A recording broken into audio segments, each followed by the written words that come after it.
Welcome friends. आज के video में हम सीखेंगे अंग्रेजी के बहुत ही शानदार वर्ड्स। इन वर्ड्स को सीखे बिना अंग्रेजी सीखना मुश्किल है। आप सोच रहे होंगे ये ब्लैंक पेज है, इसमें हम क्या सीखेंगे, लेकिन दोस्तों बहुत ही शानदार तरीके से आपको सिखाए जाएंगे वो शब्द जो आपके लिए बहुत काम के हैं। चलिए शुरू करते हैं। सबसे पहला शब्द आता है आफ्टर, बिफोर, बिटवीन। आफ्टर का अर्थ होता है बाद में, बिफोर यानी पहले, बिटवीन यानी के बीच में। अगले विथ यानी साथ में, आफ्टर यानी बाद में, एमोंग यानी के बीच, इनटू यानी के अंदर, इन यानी के अंदर, बिलो यानी से नीचे, आउट ऑफ के बाहर, एट यानी पर, विद इन से कम या पूर्व, ऑन ऊपर, फ्रॉम से, एबोव से ऊंचा, ओवर के ऊपर से, टू को, बिहाइंड पीछे, अंडर के नीचे, बाई के द्वारा, इन फ्रंट के सामने, एक्रॉस आर पार, बाई तक, थ्रो शुरू से मतलब शुरू से अंत तक, एलो के साथ, फॉर के लिए, अप ऊपर, टिल तक, ड्यूरिंग के दौरान, डाउन नीचे, अनटिल तक, अपोजिट विपरीत। दोस्तों ये वो शब्द है जो अंग्रेजी भाषा के लिए बहुत ही अनिवार्य है और प्रायः सेंटेंसों के अंदर किसी भी वाक्य में, पाठ में, किसी स्टोरी में, ऐसे में, निबंध में अपन जो भी बोलते हैं या बोलचाल के शब्दों में इनमें से कोई न कोई शब्द जरूर काम में लिया जाता है। तो चलिए आपको इन शब्दों के अभ्यास के द्वारा आज के वीडियो के पार्ट 1 के अंदर, चूँकि ये शब्द ज़्यादा है इसलिए अगर इन शब्दों के पूरों के ऊपर सेंटेंस बना करके मैं एक ही वीडियो में दूँ तो ज़्यादा समय और लंबा हो जाएगा। इसलिए मैं पार्ट फर्स्ट में आधे शब्द आज कवर करूँगा और आधे अगले वीडियो के अंदर। इसलिए आप इस वीडियो को शुरू से अंत तक देखिए। दूसरी बात ये कि ये सिर्फ शब्द ही नहीं है, क्लास 6 से लेकर के 12 तक के स्टूडेंट्स के लिए बहुत ही उपयोगी प्रीपोजिशंस भी है। तो इस चैप्टर को आप देखिए और सब अनुसार उसका अर्थ और वाक्यों में प्रयोग, यानी we learn the word, its meaning and the use in sentence by practice. चलिए मेरे साथ प्रैक्टिस कीजिए और शब्दों को सीखिए, प्रीपोजिशंस को सीखिए। और एक बात, हर स्लाइड के ऊपर एक कोटेशन लिखा हुआ है जिसकी भी अंग्रेजी ट्रांसलेशन साथ में की गई है, इंग्लिश ट्रांसलेशन है, तो आप ये कोटेशन भी याद कर सकते हैं। जैसे ऊपर लिखा हुआ, ईश्वर उनकी मदद करता है जो दूसरों की मदद करते हैं। God help them who helps others. चलिए पहला शब्द लेते हैं, आफ्टर। आफ्टर का अर्थ होता है बाद में। आफ्टर का एक और अर्थ होता है पीछे या अनुसरण करना। इसको वाक्यों में प्रयोग करके सीखते हैं। Don't go out after dark. अंधेरा होने के बाद बाहर मत जाइए। Don't go out after dark. अंधेरा होने के बाद बाहर मत जाइए। तो यहाँ बाद का अर्थ क्या है? टाइम से। दूसरा, the cat is running after the rats. यहाँ पोजिशन से, स्थिति से, यानी वो पीछे दौड़ रही है, उसका अनुसरण कर रही है। तो the cat is running after the rats. बिल्ली चूहों के पीछे दौड़ रही है। ये मूविंग इन मोशन प्रीपोजिशन है और पहले वाला टाइम प्रीपोजिशन है।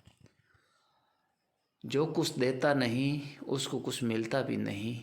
Who don't give never gets. Before ये वर्ड है। बिफोर का अर्थ होता है से पूर्व या पहले, यानी किसी वस्तु से, समय से, स्थान से अपन पूर्व होते हैं तो उसको बिफोर के द्वारा लिखते हैं। चलिए सेंटेंस के द्वारा अभ्यास करते हैं। Come back before dark. अंधेरा होने से पहले वापस आना। यानी अपन किसी को कहें कम बैक बिफोर डार्क, यानी हम उस अंधेरा होने के समय का एक पॉइंट दे देते हैं तो उससे पहले। दूसरा, संडे कम्स बिफोर मंडे। रविवार सोमवार से पहले आता है, यानी एक दिन पहले। तो ये हो गए दोनों के प्रयोग। तो बिफोर से पूर्व या पहले के अर्थ में प्रयोग में आता है। नेक्स्ट, जो दूसरों का भला नहीं चाहता उसका भला हो ही नहीं सकता। वर्ड है एक्रॉस, आर पार। आप एक चित्र देख रहे हैं ये, जिसके अंदर सड़क बनी हुई है और 2 तीर बने हुए। अब देखें आर पार का क्या मतलब होता है। ही वॉक्ड अक्रॉस द रोड, वह सड़क के आर पार चलता है या वह सड़क के आर पार घूमा, यानी इधर से उधर उधर से इधर। तो एक्रॉस, एक्रॉस का अर्थ होता है पार करना, आर पार होना। She Drew A line across the page, उसने एक पेज के चारों तरफ लाइन खींची। जैसे ये पेज है, मैं यहाँ से शुरू करके यहाँ से पूरी एक लाइन खींच देता हूँ, तो क्या होगा, ये देखें, ये हो गया आर पार, यहाँ से यहाँ तक आर पार, तो ये हो गया across. She Drew A line across the page, उसने पेज के आर पार लाइन खींची, उसने पेज के आर पार लाइन खींची। तो समझ गए, आर पार का मतलब है एक सिरे से दूसरे सिरे तक। अगला शब्द है थ्रो, थ्रो का अर्थ होता है शुरू से अंत तक या संपूर्ण रूप में। ऊपर एक क्वेश्चन दिया गया है, अच्छा करोगे तो अच्छा पाओगे, डू गुड हैव गुड। आप अच्छा कीजिए, अच्छा ही होगा। अच्छे ढंग से पढ़िए, आपकी पढ़ाई अच्छी होगी, शब्द अच्छे होंगे, आपकी अंग्रेजी सुधरेगी, तो आप परीक्षा में और आने वाला कंपटीशन में और भावी जीवन में काम आएगी। और बोलचाल के अंदर भी आप इन शब्दों का प्रयोग लेते हैं तो आपकी भाषा प्रभावपूर्ण मानी जाएगी, मित्रों और दोस्तों में आपका अच्छा प्रभाव रहेगा। चलिए, थ्रो, थ्रो का अर्थ होता है शुरू से अंत तक या संपूर्ण, इसको थ्रू भी बोलते हैं, थ्रू। चलिए सेंटेंस के द्वारा अभ्यास करते हैं। You can't work in the sun through the day, तुम धूप में पूरे दिन काम नहीं कर सकते, यानी दिन सूर्य उदय होने से लेकर सूर्य अस्त तक पूरे दिन, थ्रू द डे। तो you can't work in the sun through the day, तुम धूप में पूरे दिन काम नहीं कर सकते। अगला वाक्य, a child can not sit through the day, a child can't sit through the day, एक बच्चा या एक बालक पूरे दिन नहीं बैठ सकता, यानी बालकों की आदत होती है वो घूमते रहते हैं, इधर उधर जाते रहते हैं, यानी बैठे नहीं रहते, वो खेलते भी हैं। तो a child can't sit through the day, एक बालक पूरे दिन नहीं बैठ सकता। दोस्तों, आगे और भी अपन पढ़ेंगे, इस वीडियो को पूरा ध्यानपूर्वक देखिए, लेकिन सबसे पहले इस चैनल को कर लीजिए सब्सक्राइब। अभी अभी अभी आप कर दीजिए, अच्छा यानी अच्छा करोगे तो अच्छा होगा, सब्सक्राइब कीजिए, वेल डन।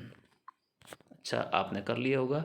अगला वाक्य, he went through the forest, he went through the forest, इसका अर्थ क्या हुआ, वह जंगल से होकर गया, यानी जंगल के इस किनारे से उस किनारे, जंगल पूरे को पार कर दिया, आर पार या संपूर्ण। तो he went through the forest. अगला, कर्म ही पूजा है, वर्क इज वर्शिप।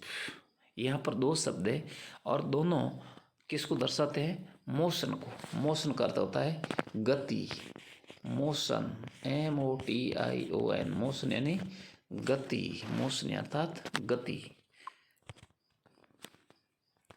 चलिए मैं इसको मिटा देता हूँ। अब अपन अगले वाक्य लेते हैं और इन शब्दों का अभ्यास करते हैं। इनटू, इनटू का अर्थ था के अंदर, यानी कोई बाहर से अंदर की तरफ जाता हो तो इनटू, और आउट ऑफ यानी के बाहर। अब अपन अभ्यास के द्वारा देखते हैं। इनटू का पहले, into the boy fail into the river, यानी पहले बालक नदी से बाहर था फिर अंदर गिर गया, तो बालक नदी में गिर गया, यानी उसमें गति हुई, मोशन हुआ है। तो इनटू का अर्थ होता है एक स्थान से दूसरे स्थान की गति के लिए, जैसे बालक नदी में गिर गया तो बाहर से अंदर गया। अगला वाक्य देखते हैं। I put my pen into the pocket, मैंने मेरा पेन जेब में रखा, तो पहले बाहर था फिर अंदर रखा तो उसमें गति हुई, एक स्थान से दूसरे स्थान परिवर्तन हुआ। तो इनटू का अर्थ इस रूप में एक स्थान से दूसरे स्थान परिवर्तन के रूप में, गति के रूप में देखा जाता है। अगला वाक्य देखते हैं। A cat ran into the room, बिल्ली कमरे के अंदर गई या कमरे में गई, तो बाहर से अंदर गई, उसमें भी गति हुई। तो समझ गए होंगे आप इनटू का अर्थ। इनटू एक स्थान से दूसरे स्थान गति के लिए प्रयोग में आता है। अब देखते हैं अगला वाक्य, आउट ऑफ यानी के बाहर, बाहर लिखा हुआ, ये बाहर होना चाहिए था। अभ्यास के द्वारा देखते हैं, वाक्य देखते हैं। The boy come out of the river, इसी का उल्टा है। इनटू और आउट ऑफ एक दूसरे के विपरीत है। इनटू का अर्थ के अंदर होता है तो आउट का अर्थ के बाहर होता है, यानी ये भी गति का है, मोशन का है। The boy come out of the river, बालक नदी से बाहर आया, तो गिरा और आया, यानी उसमें भी गति हो रही है। वही सेम सेंटेंस यहाँ पर था। I put my pen into the pocket, यहाँ है I took my pen out of my pocket, मैंने मेरा पेन जेब से बाहर निकाला। अगला वाक्य देखें। A cat ran out of the room, एक बिल्ली कमरे से बाहर गई या दौड़ के बाहर आ गई, इस प्रकार से हम देखते हैं। तो दोनों एक दूसरे के विपरीत है। इनटू का अर्थ होता है के अंदर, आउट ऑफ का अर्थ होता है के बाहर। अब देखते हैं अगले दो शब्द और, जिसमें ऑन यानी ऊपर और ओवर यानी भी होता है ऊपर। प्रायः इसमें भ्रमित हो जाते हैं कि ऑन लगाएं कि ओवर लगाएं। तो देखते हैं इनका वाक्य में प्रयोग के द्वारा समझते हैं। ऑन का अर्थ के ऊपर। ऑन दो रूप में आता है ऊपर के लिए, एक प्लेस यानी स्थान के लिए और दूसरा टाइम के लिए। अब वाक्य देखते हैं। ही सेट ऑन द चेयर, वह कुर्सी पर बैठा यानी कुर्सी के ऊपर बैठा। अगला वाक्य, book was on the table, पुस्तक मेज पर थी। तो यहाँ बुक भी जो पुस्तक है वो टेबल को स्पर्श कर रही है, आदमी जो बैठा है वो कुर्सी को स्पर्श कर रहा है, यानी कोई वस्तु एक के ऊपर होती है यानी वो स्पर्श कर रही होती है तो ऑन का प्रयोग किया जाता है। दूसरा समय के लिए देखें, board exam starts on Thursday, board परीक्षा गुरुवार को शुरू होती है। तो ऑन ऑन आया यानी समय को दे दिया है। बोर्ड परीक्षा गुरुवार को शुरू होती है, ये टाइम है, समय है, तो ऑन का प्रयोग होगा समय के लिए। ओवर, ओवर का अर्थ होता है के ऊपर से, ये मोशन यानी गति के संदर्भ में आता है ओवर। जैसे उदाहरण देखें, a bird flew over my house, a bird flew over my house, पक्षी मेरे घर के ऊपर से उड़ा, यानी घर को टच नहीं किया, हवा के अंदर था, वो ऊपर से निकल गया। तो a bird flew over my house, यानी जहाँ टच नहीं होता है के ऊपर के संदर्भ में, तो वहाँ पर ओवर का प्रयोग किया जाता है। अगला वाक्य देखें, ही जंप्ड ओवर द वॉल, वह दीवार के ऊपर से कूद गया, यानी दीवार के ऊपर से कूद गया, उसने दीवार को छुआ तक नहीं, वो ऊपर से निकल गया। She climbed over the wall, वह दीवार फांद कर चली गई। यहाँ पर भी ऊपर से होकर गुजरना है, मोशन है, गति हो रही है। चलिए दोस्तों, शायद काफ़ी टाइम हो गया, मैंने आपका काफ़ी समय ले लिया, लेकिन ऐसे वीडियो और आप पाने के लिए अभी प्रीपोजिशन पूरे नहीं हुए हैं, दूसरी वीडियो में और आएंगे। तो आप इस चैनल को सब्सक्राइब और लाइक कर दीजिए और अपने दोस्तों को शेयर कीजिए ताकि वो भी सीख सके। Thank you.